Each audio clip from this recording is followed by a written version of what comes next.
making my coconut quinoa granola, and it's a really lovely twist on regular granola. The quinoa pops that I'm using are going to add a really nice, lovely, nutty texture and flavour, and they also make lovely crunchy clusters.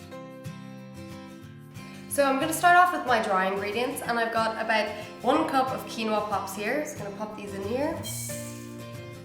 And then I've got another cup of oats. So I'm using gluten-free oats, you can use regular oats also. And then about half a cup of coconut flakes in here.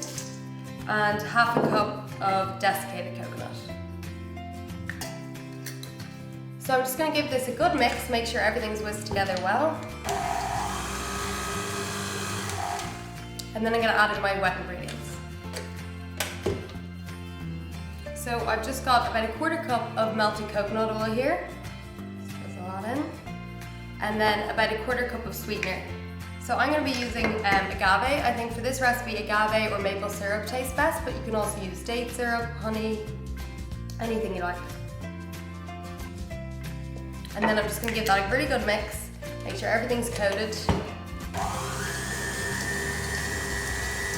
So I'm just going to spread it out here into a baking tin that I've lined with parchment paper.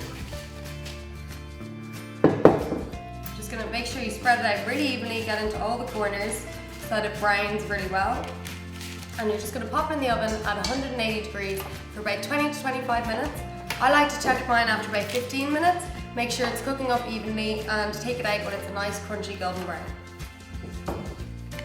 So the key to getting a really crunchy, crispy granola is to leave it for about 20 minutes after it comes out of the oven and just let it cool completely before crunching it up into clusters. So I like to store mine in big jars and keep them in my cupboard, and in my house it never lasts more than a week, but I have found a jar at the back of the cupboard once that was over 4 weeks old and it tasted great.